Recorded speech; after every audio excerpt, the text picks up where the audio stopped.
2장에서는 학계의 나머지 세 개의 설교, 두 번째, 세 번째, 네 번째 설교가 2장에서 이어지고 있습니다.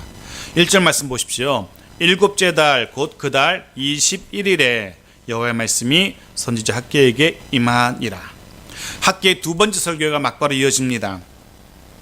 기억하실지 모르겠습니다. 학계 선지자의 첫 번째 설교는 여섯째 달 초하루 6월 1일이라고 생각하시면 편할 겁니다. 여섯째 달 초하루에 주어졌었습니다. 그리고 성전 재건 공사의 시작은 그달 24일이었습니다. 6월 24일이라 생각하시면 됩니다.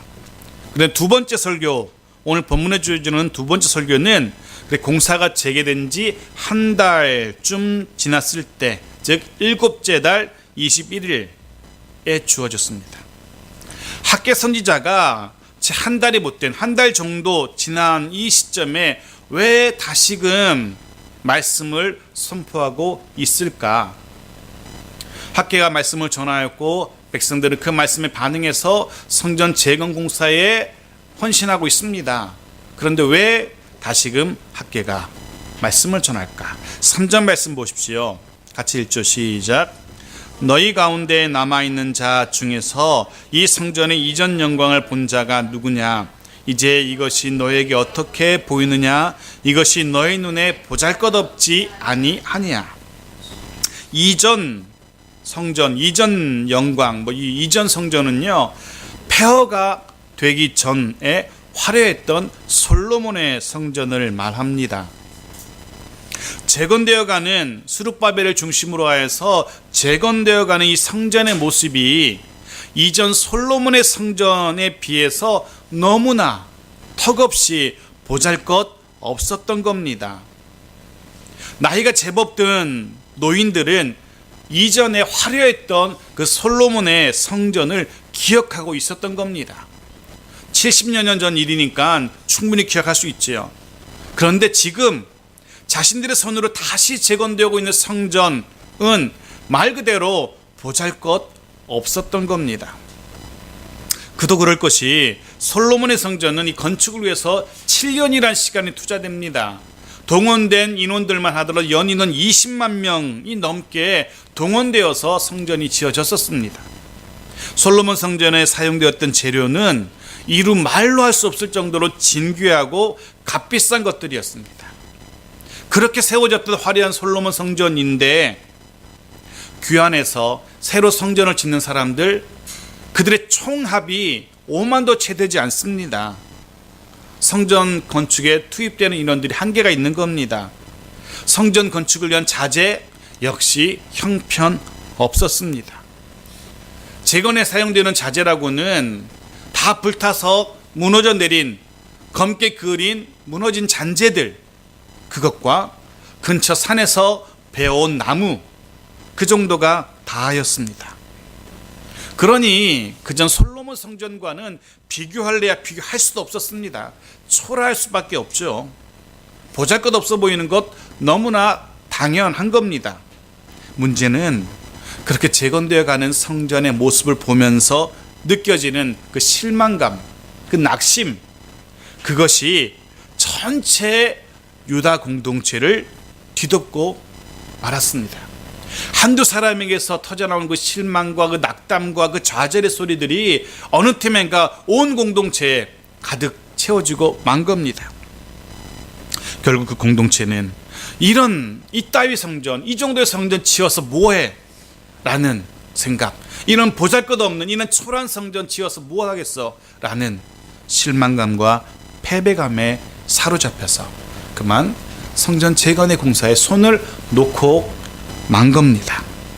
바로 그러한 때, 겨우 한 달여 정도 이렇게 막 털을 닦고 쌓아가면서 그 모습 보면서 실망하고 낙심한 무리들이 손을 놓고 만 겁니다. 바로 그러한 때에 학계 선지자가 다시금 입을 열어서 두 번째 메시지를 선포합니다.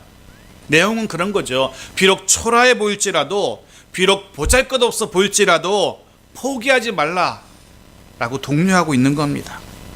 초라해 보이는 성전의 외형이 다는 아니라고, 중요한 게 아니라고 말합니다.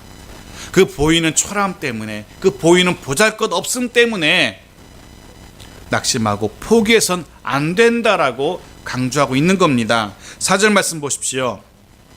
그러나 보잘것없어 보이고 초라해 보인다 할지라도 그러나 여호와가 이르노라. 스룹바벨아 스스로 굳세게 할지어다. 여호사닥의 아들 대제사장 여호수아야 스스로 굳세게 할지어다. 여호와의 말이니라. 이 땅 모든 백성아 스스로 굳세게 하여 일할지어다. 스룹바벨아 여호수아야 모든 백성아 굳세게 할지어다. 일할지어다 라고 여호와 하나님이 다시금 선지자를 통하여 말씀하십니다. 스스로 굳세게 하라고, 힘을 내라고, 다시금 일어서서 공사를 재개하라고 권면하고 있는 겁니다. 유다 민족이, 유다의 공동체가 재건하고 있는 이 성전, 분명 사람의 눈에 보기에 초라해 보입니다. 사람의 눈에 보기에 보잘것없는 것 당연합니다. 하지만 실제로 사람의 눈에 보일 때는 그러할지라도 실제로는 절대 초라하지 않다는 겁니다. 절대 보잘것없지 않다는 겁니다. 그러니 포기하지 말고 다시금 힘을 내어 공사를 재개하라는 겁니다. 하나님께서 왜 이 성전이 초라하지 않다고, 왜 이 성전이 보잘것없지 않다고 말씀하실까? 그래서 왜 힘을 내고 왜 포기하지 말아야 할까? 이유는 하나님께서 이 공사를 기뻐하시고 하나님께서 이 일과 또 이 일에 수고하는 백성들과 함께 하시기 때문입니다. 바로 중요한 포인트가 여기 있습니다. 중요한 것은 눈에 보이는 외형적인 것이 아닙니다. 그 일에 하나님이 기뻐하시고 그 일에 하나님이 함께 하시는가 그렇지 않은가, 바로 이게 중요한 겁니다. 하나님이 기뻐하시는 일이라면, 하나님이 함께 하시는 일이라면 힘을 내야 합니다. 비록 벅차 보이고 비록 힘들어 보일지라도 힘을 내야 되는 겁니다. 낙심해서도 안 되고 포기해서도 안 되는 겁니다. 혹 사람이 보기에 볼품없고 초라해 보인다 할지라도, 혹 그곳에 머물기 위해서, 그 일을 위해서 내가 희생을 감내해야 한다 할지라도, 그래서 많은 사람들이 그 일에 그곳에 있고 싶지 않아 한다 할지라도 그곳이 하나님이 기뻐하시는 곳이고 하나님이 함께 하시는 자리라면 그곳에 있기를, 그 일을 감당하기를 주저하지 마십시오. 그곳이 하나님이 함께 하시는 의인이 있어야 할 자리이기 때문에 그렇습니다. 반대로 수많은 사람들이 환호하고 수많은 사람들이 부러워하는 자리일지라도, 사람들이 보기에 화려하고 근사해 보이는 자리일지라도 하나님께서 기뻐하시는 자리가 아니라면, 하나님이 함께 하시는 자리가 아니라면 그곳에 머물러서는 안 되는 겁니다. 왜냐하면 그곳은 이내 패망할 수밖에 없는 악인의 자리이기 때문에 그렇습니다. 중요한 것은 우리의 보기에 어떠함이 아니라 하나님이 보시기에 어떠함입니다. 우리의 보기에 화려한가, 우리의 보기에 초라한가가 아니라 하나님이 보시기에 기뻐하시는 것인가 그렇지 않은가, 하나님이 보시기에 함께 하실 만한 곳인가 그렇지 않은가가 중요하다는 겁니다. 선지자는 지금 그 이야기를 우리에게 들려주고 있습니다. 또 한 가지 본문 3절과 4절에서 깨닫게 되어지는 것이 한 가지 더 있습니다. 모든 공동체가, 모든 사람들이 눈에 보이는 것으로 낙심하고 좌절하고 포기하고 실망하고 있을 그때에 선지자 학개만은 달랐다는 사실을 우리가 발견하게 되어지죠. 선지자는 낙심하지 않았습니다. 선지자는 좌절하지 않았습니다. 포기하지 않았습니다. 모든 사람들이 보이는 것 때문에 낙심하고 포기하고 손을 놓아버린 그때에도 선지자는 그렇지 않았다는 겁니다. 그렇습니다. 모든 사람이 길을 잃고 헤맬 때, 모든 사람들이 소망을 잃고 주저앉아 있을 그때도 길을 보여주고 여전히 소망이 있음을 말할 수 있는 사람이 있어야 됩니다. 선지자가 바로 그런 사람입니다. 저와 여러분이 또한 그런 사람입니다. 나머지 모든 사람들이 우리는 안 돼, 우린 이미 틀렸어 라고 말한다 할지라도, 아니야, 하나님께서 그렇게 말씀하시지 아니하셔. 하나님의 눈으로 보면 그렇지 않아, 아직 길이 있고 아직 소망이 있어 라고 말할 수 있어야 한다는 것입니다. 길을 잃고 소망을 잃고 낙심하고 좌절하고 힘들어하는 이 세상 사람들을 향하여서 길을 보여주고 새로운 소망을 심어줄 수 있어야 됩니다. 그들로 하여금 다시금 일어설 수 있도록 힘을 낼 수 있도록 도와야 됩니다. 바로 그 일을 감당케 하시려고 이 시대 선지자들로 저와 여러분을 세우신 겁니다. 그 사실도 또한 잊지 마십시오. 자, 5절 말씀 보겠습니다. 학개가 계속해서 백성들을 격려하죠. 너희가 애굽에서 나올 때 내가 너희와 언약한 말과 나의 영이 계속하여 너희 가운데에 머물러 있나니 너희는 두려워하지 말지어다. 계속해서 격려하고 계속해서 그들을 도와줍니다. 무엇으로, 무슨 말로 격려하고 있습니까? 먼저 그 옛날 출애굽 때에 하나님께서 백성들과 맺으셨던 언약을 되새기면서 격려합니다. 그 핵심이 무엇이었습니까? 그 언약의 핵심, 그것은 내가 너희와, 하나님이 너희와 함께 하신다는 것이었습니다. 그 약속대로 하나님께서는 성전을 재건하고 있는 유다 백성과 함께 하신다는 겁니다. 당연히 지금도 하나님은 영으로 백성들과 함께하고 계십니다. 그러니까 걱정하지 말라는 겁니다. 자신들의 눈에 보이는 그 초라해 보이는 성전 때문에 낙심할 필요, 실망할 필요 절대로 없다는 겁니다. 단 하나님이 함께 하신다면 이라는 조건이 붙어 있습니다. 하나님이 함께 하신다면 지금 모습 때문에 실망할 필요, 낙심할 필요 없다는 겁니다. 하나님이 함께 하신다면 지금 우리의 모습, 우리 가정의 모습, 우리 교회의 모습, 그것 때문에 실망하거나 낙심할 필요 없다는 겁니다. 기억하십시오. 중요한 게 뭐라고요? 하나님이 함께 하시는가, 그렇지 않은가 입니다. 아무리 지금 휘황찬란하고 웅장하고 거대한 교회가 있다 할지라도 그곳에 하나님이 함께 하시지 아니하신다면 소망이 없습니다. 아무리 작고 초라한 성전이라 할지라도 그곳에 하나님이 함께 하신다면 소망이 있는 겁니다. 우리 일도 그렇고 가정도 그렇고 우리 인생도 그렇습니다. 중요한 건 하나님이 함께 하시는가, 그렇지 않은가. 6절 보십시오. 왜 하나님이 함께 하시는가가 중요한지 6절은 분명히 이야기합니다. 같이 읽죠. 시작. 만군의 여호와가 이같이 말하노라. 조금 있으면 내가 하늘과 땅과 바다와 육지를 진동시킬 것이요. 하나님이 함께 하시는가의 여부가 왜 중요한지 분명히 기록합니다. 하나님께서 조금 있으면 멀지 않았습니다. 조금 있으면 하늘과 땅과 바다와 육지를 어떻게 하신다고요? 진동, 뒤집어 엎으신다는 겁니다.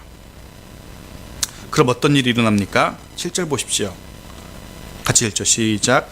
또한 모든 나라를 진동시킬 것이며 모든 나라의 보배가 이르리니 내가 이 성전의 영광이 충만하게 하리라. 만군의 여호와의 말이니라. 아멘. 뒤집어 엎어서, 온 천지를 뒤집어 엎어서 어떻게 하십니까? 모든 나라의 보배가 이르리니, 모든 나라의 보배가 모여들 겁니다. 어디로요? 사람들의 눈에 보기에 보잘것없어 보였던, 초라해 보였던 성전으로. 온갖 보배들이 성전 그곳으로 모여들 겁니다.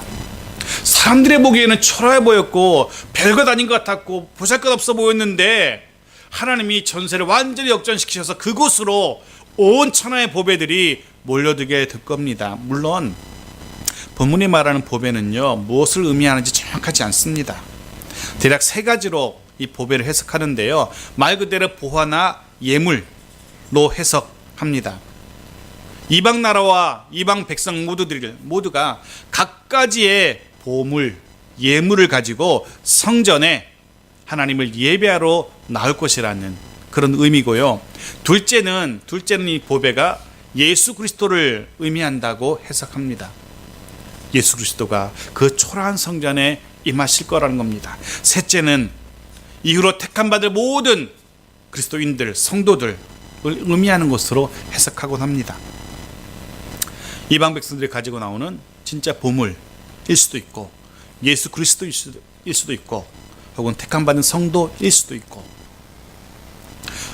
그것이 무엇이든 무엇으로 해석하든 분명한 사실은 사람의 눈에 볼품없어 보였던 성전, 사람의 눈에 초라해 보였던 그 성전이었지만 하나님께서 그 성전을 존귀하게 하신다는 겁니다. 너무도 존귀해서 이방 나라와 백성들이 예물을 들고 올 정도로, 예수 그리스도가 임하실 정도로, 택함받은 수많은 백성들이 모여들 정도로 그곳을, 그 성전을 존귀하게 하나님이 만드실 거라는 겁니다. 그렇게 하나님이 진동시키실 겁니다. 하나님께서 저와 여러분의 삶도 그렇게 진동시키실 것이고, 우리의 가정도, 우리 청성교회도 하나님께서 그렇게 진동시키셔서 존귀하게 하실 겁니다. 아멘.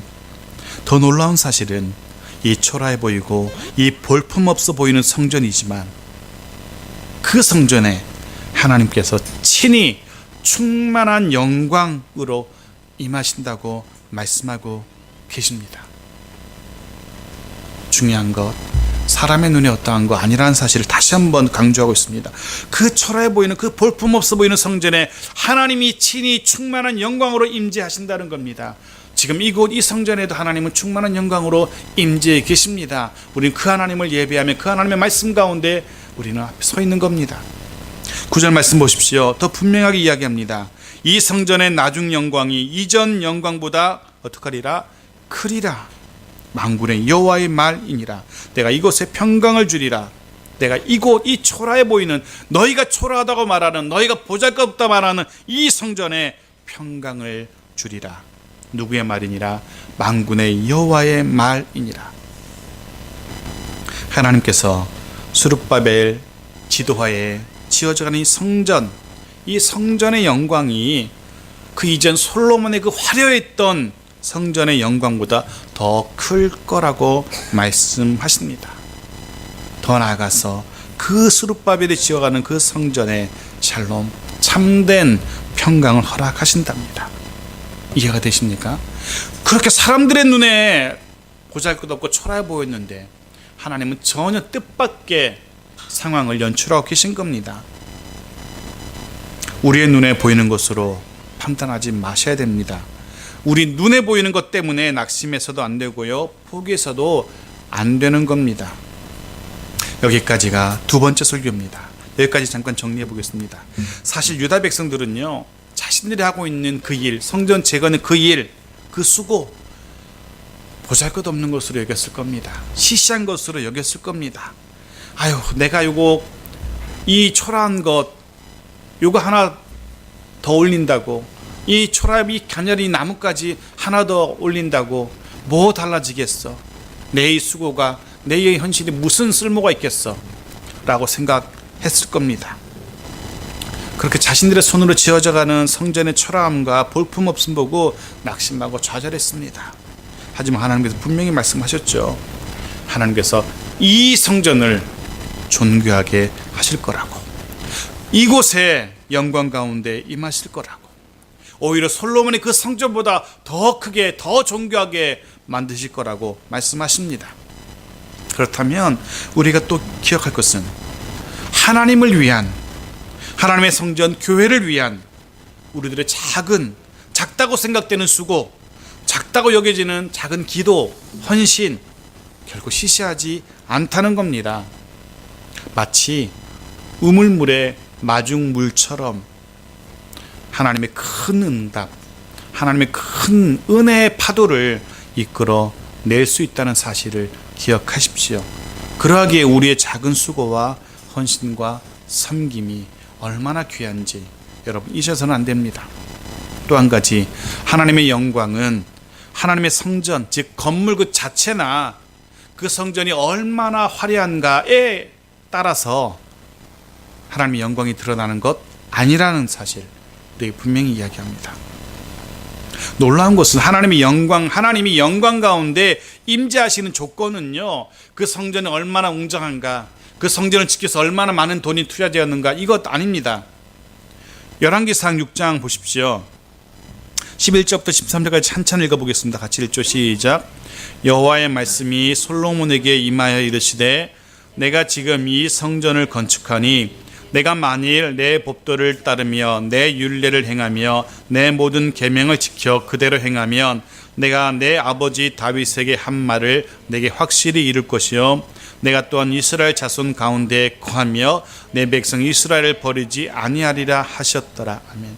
무엇을 말씀하시는지 이해되십니까?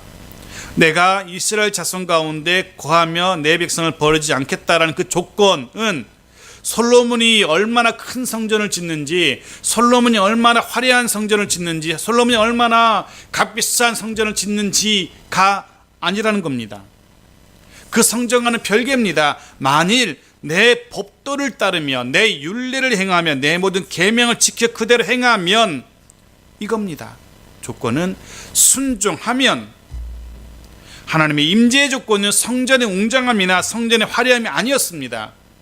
그 성전을 짓는 백성들의 순종의 여부였던 겁니다. 그렇다면 하나님의 임재를 위한 성전의 재료는 값비싼 레바논의 백향목도 아니었고 금은 보석도 아니었고 백성들의 순종이었던 겁니다. 백성들의 순종으로 지어져가는 성전이냐 그렇지 않느냐, 바로 그것이었던 겁니다. 바라기는 저와 여러분의 순종으로 인하여 저와 여러분의 삶과 가정과 또는 교회 속에 하나님의 영광스러운 임재를 경험하게 되기를 간절히 소원합니다. 저와 여러분의 삶을 통하여 우리 창성교회를 통하여 하나님의 충만한 영광이 드러나기를 또한 간절히 소원합니다. 기억하십시오. 저와 여러분은 하나님이 거하시는 거룩한 전이라는 사실 잊지 마십시오. 우리들 각자가 하나님이 거하시는 전이고 우리 가정이 하나님이 거하시는 전이고 우리 교회가 하나님이 거하시는 전입니다. 그렇다면 우리의 삶을 통하여서도 하나님의 영광이 선포되고 드러나야 됩니다. 우리의 가정을 통하여서도, 비록 작고 연약한 우리 교회지만, 창성교회지만 이 교회를 통하여서도 하나님의 영광은 자연스럽게 드러나고 선포되어야만 한다는 사실을 학교는 우리에게 분명하게 선언하고 있습니다. 자, 세 번째 설교로 넘어가겠습니다. 10절 말씀부터 세 번째 설교인데 12절부터 14절까지 좀 길지만, 자 12절만 읽어보겠습니다. 12절 같이 시작. 사람이 옷자락에 거룩한 고기를 쌌는데 그 옷자락이 만일 떡에나 국에나 포도주에나 기름에나 다른 음식물에 닿았으면 그것이 성물이 되겠느냐 하라. 학개가 물음에 제사장들이 대답하여 이르되 아니니라 하는지라. 13절 14절은 반대 이야기를 묻습니다. 시체를 만져서 부정해졌다, 다른 것 만지면 부정해지느냐? 제사장들이 그렇습니다, 부정해집니다 라고 대답하고 있습니다. 무슨 이야기인지 이해되실 겁니다. 부정한 것에 닿으면 부정해지지만 거룩한 것에 닿았다고 자연스럽게 거룩해지는 게 아니라는 겁니다. 그게 율법입니다. 무엇을 지금 학개가 이야기하고 있냐 하면은, 유다 백성들은 자신들이 포로에서 돌아왔어. 부정한 땅, 바벨론 포로의 땅에서 돌아와서 거룩한 땅 유다로 돌아왔으니 자신들 역시 저절로 어떻게 된다고? 거룩하게 된다고 생각했던 겁니다. 우리가 거룩한 땅으로 돌아왔으니 우린 당연히 거룩하게 될 거야 라고 생각했던 겁니다. 당연히 이제 자신들이 거룩해졌으니까 자신들의 인생도 하나님의 축복으로 새롭게 채워질 것으로 생각했던 겁니다. 자신들이 거룩한 땅으로 돌아왔으니 자신들의 인생이 전혀 다른 새로운 인생으로 펼쳐질 것이라 라고 생각했던 겁니다.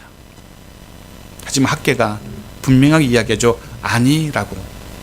거룩한 땅에 돌아왔다고 저절로 거룩해지는 것이 아니라는 겁니다. 거룩한 땅에 돌아왔다고 저절로 축복과 형통의 길이 열리는 게 아닙니다. 많은 사람들이 이 부분을 오해하고 착각하지요. 교회에 나오기 시작했다고 모든 문제가 해결될 것처럼 생각합니다. 예수 믿기 시작했다고 앞으로는 탄탄대로가 열릴 것이라, 형통의 길이 열릴 것이라 생각합니다. 물론 그럴 수도 있겠죠. 병든 사람들이 교회 와서 병 고칠 수 있겠죠. 병이 나을 수 있겠죠. 문제 있는 사람들이 교회 와서 문제 해결될 수 있겠죠. 하지만 그게 일상적인 것은 아니라는 겁니다. 선지자께는 지금 유대 공동체를 향하여서 스스로 거룩한 땅에 돌아왔으니 우리도 거룩해질 거야 라고 생각하고 착각하고 있는 그들에게 아닐 뿐더러 그들과 그들의 손의 일과 그들이 드리는 것까지 다 어떡하다고요? 부정한 상태라고 지적하고 있습니다. 다 부정하답니다. 왜요? 거룩해지지는 못할지언정 왜 부정하다라고 선언합니까? 그들이 하나님의 일이 아니라 자신들의 일에 분주했었기 때문에 그렇습니다. 거룩한 땅에 돌아왔지만 그들이 한 일은 무엇입니까? 자기의 집을 완벽한 집으로 만드는 그 일, 자기 먹고 살 것, 그 일에만 수고했었거든요. 그래 놓고 거룩한 땅에 돌아왔으니 우리가 어떻게 살든 우리는 거룩해질 것이고 우리는 축복과 형통의 삶을 살 것이야 라고 착각했었지만 아니라는 겁니다. 오히려 그들은 부정한 자들이었고 그들이 하는 모든 것들 다 부정한 것들이었습니다. 보십시오. 16절 17절 그때 20고루 곡식더미에 이른즉 10고루뿐이었고 어디 간지 사라졌습니다. 없어졌습니다. 포도주 틀에 50고루를 기르러 갔는데 가보니까 20고루밖에 없습니다. 다 어디로 간지 없어져 버렸습니다. 만군의 여호와가 말하노라 내가 너희 손으로 지은 모든 일에 곡식을 마르게 하는 재앙, 깐부기 재앙, 우박 하나님의 재앙이 임합니다. 온통 재앙뿐이었습니다. 부정한 자들이 부정한 손으로 부정한 일을 하니까 온통 재앙밖에 없었던 겁니다. 너무나 분명해졌습니다. 부정한 자들이 부정한 손으로 지은 것의 결과가 그러했습니다. 하지만 학계가 지금 이 설교로 다시금 격려하죠. 18절 말씀 보십시오. 같이 읽죠. 시작. 너희는 오늘 이전을 기억하라. 아홉째 달 24일 곧 여호와의 성전 때를 쌓던 날부터 기억하여 보라. 자신들의 일에, 자신들의 집 일에, 자신들의 먹고 사는 일에 분주했던 그 손을 내려놓고 학교에서 이제 첫 번째 설교를 듣고 우리가 이러면 안 되지. 하나님의 성전을 먼저 지어야겠다라고 나서던 그때를 말합니다. 그 이후로 상황이 반전되었다는 겁니다. 생각해 보라는 겁니다. 어떻게 변했습니까? 19절 보십시오. 같이 읽죠. 시작. 곡식 종자가 아직도 창고에 있느냐? 포도나무, 무화과나무, 석류나무, 감람나무의 열매가 맺지 못하였었느니라. 그러나 오늘부터는 내가 너에게 복을 주리라. 우리말은 조금 이렇게 머리에 확 안 와닿습니다. 그래서 그 밑에 새로운 번역을 제가 적어뒀습니다. 보시죠. 같이 읽어보죠. 시작. 곳간에 둔 종자가 줄어드는지 포도, 무화과, 석류, 올리브가 열리는지 안 열리는지 두고 보아라. 나는 이날부터 복을 내리기로 하였다. 복을 내리기로 하였다. 네, 너희가 이제 한번 두고 봐라. 내가 어떻게 할지 두고 봐라. 내가 이제 복을 내리기로 했다. 그러니 네가 이제 곳간에 가서 열매들을 한번 지금부터 잘 두고 봐라. 어떻게 바뀌는지. 하나님이 이렇게 말씀하십니다. 백성들이 자기 중심의 삶의 방식을 포기하고 하나님 중심의 삶의 방식을 선택했을 때, 백성들이 자기 우선의 삶의 방식을 내려놓고 하나님 우선의 삶의 방식을 택하기 시작하자마자 하나님이 이렇게 말씀하십니다. 상황이 달라지기 시작합니다. 내가 너를 축복하겠다 라고, I will bless you라고 표현되어 있습니다. 내가 반드시 너를 축복하고야 말겠다라는 하나님의 강력한 선언인 겁니다. 너희가 너희 일에 바빴던 그 부정한 선을 포기하고 내 중심으로, 하나님 중심으로, 하나님 우선으로 살기로 결단했다니, 그래, 내가 반드시 너를 축복하고야 말겠다라고 하나님은 선언하고 계신 겁니다. 여러분 잊지 마십시오. 너무도 한없이 연약하고 부족한 내 손으로, 우리 손으로 무언가 해내려고 그렇게 아둥바둥하지 마십시오. 하나님께 맡기십시오. 하나님께서 하시도록 맡기십시오. 그게 믿음입니다. 내가 안 하면, 내가 내 일, 내가 내 가정, 내가 내 인생 책임지지 않으면 무너져 내릴 것 같죠? 그렇지 않습니다. 실제로는 우리가 우리 인생을 위해 살 수 있는 게 얼마 없더라고요. 그저 하루하루 하나님께 맡기는 겁니다. 그러면 우리가 하려고 했을 때는 도저히 경험할 수 없었던 것들 경험하게 될 겁니다. 그저 우리는 어떻게 하면 됩니까? 하나님을 우선하는 삶을 살면 되는 겁니다. 그저 우리는 하나님 중심의 삶을 열심히 살면 되는 겁니다. 나머진 누가 하십니까? 하나님이 하실 겁니다. 세 번째 설교였습니다. 마지막 네 번째 설교가 20절부터 시작되는데요. 이 마지막 설교는 스룹바벨이라는 그 지도자 개인에게 주어진 설교입니다. 물론 본문에서 이 스룹바벨은요, 장차 임하실 예수 그리스도를 예표하는 인물로 소개되고 있습니다. 그러게 오늘 이 마지막 부분 설교 역시 장차 임하실 예수 그리스도에게 적용되는 말씀입니다. 하지만 23절 같이 한번 읽어볼까요? 23절 시작. 만군의 여호와가 말하노라. 스알디엘의 아들 내 종 스룹바벨아, 여호와가 말하노라. 그날에 내가 너를 세우고 너를 인장으로 삼으리니 이는 내가 너를 택하였음이니라. 만군의 여호와의 말이니라 하시니라. 아멘. 하나님께서 스룹바벨 이 사람을 세우시고 인장으로 삼으실 겁니다. 인장으로 삼는다는 것은요, 가장 존귀한 자로 삼으신다는 겁니다. 분명 이 말씀은 장차 종말의 때 하나님께서 예수 그리스도를 이 땅에 가장 존귀한 자로 세우신다는 것을 의미합니다. 그런데요, 저는 이 말씀을 묵상하면서 그런 생각을 해 보았습니다. 또 그런 소망, 그런 바람을 가져 보았습니다. 하나님께서 예수 그리스도를 닮아가는 저와 여러분도 그렇게 존귀한 자로 세우시기를 기도합니다. 이 땅 가운데 존귀한 자로 세워지고 그렇게 살 수 있는 저와 여러분이 되면 좋겠다라는 그런 생각을 해보았습니다. 오늘 말씀을 정리합니다. 하나님의 함께하심에 대한 깊은 묵상이 매일매일의 삶 속에서 있기를 소원합니다.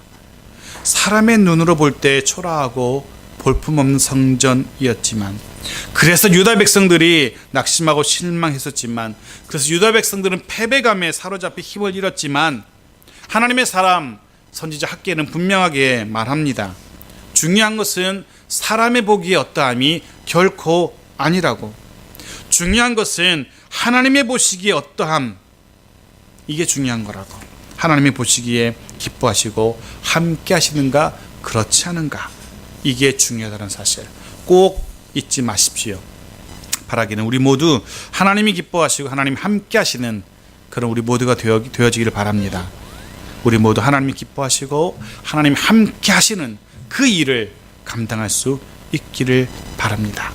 하나님이 기뻐하시고 함께 하신 그곳, 그 자리에 머무를 수 있어야 됩니다. 물론 우리 눈에 보이는 것 때문에 우리 낙심할 수 있습니다. 우리 연약한 인생이니까 눈에 보이는 것 때문에 때때로, 아니 자주 낙심할 수 있습니다. 지금 우리 형편, 지금 우리 처지 돌아보면 좌절할 수밖에 없기도 합니다. 연약한 인생이니까요. 뜻하지 않게 병들기도 하고, 뜻하지 않게 경제적으로 위기를 맞이하기도 하고, 좌절할 수 있습니다. 낙심할 수 있습니다. 하지만 그때에도 잊지 마십시오. 우리 하나님이 그 모든 형편과 처지를 어떻게 하십니까? 진동시키실 겁니다. 뒤집어 엎으실 겁니다. 하나님께서 우리의 인생 가운데, 우리 가정과 교회 가운데 영광 가운데 임하시며 모든 나라의 보배로 채우실 겁니다. 그때를 기대하면서 오늘을 믿음으로 걸어가는 우리 모두가 되어야 됩니다. 동시에 또 한 가지, 마지막 한 가지, 오늘 우리의 작은 섬김, 작은 수고, 작은 헌신도 마찬가지입니다. 아무것도 아니라고 시시하다고 생각하지 마십시오. 나 같은 자의 섬김, 나 같은 자의 헌신 무슨 도움이 될까? 아닙니다. 우리의 작은 섬김과 헌신이 놀라운 하나님의 일하심을 이끌어내는 마중물이 될 겁니다. 우리의 작은 수고와 마음들임을 통해서 하나님의 놀라운 역사를 반드시 경험하게 될 겁니다. 그날을 기대하시면서 오늘을 믿음 가운데 살아가는 또 한 주간 되어지기를 간절히 축원합니다. 기도하시겠습니다.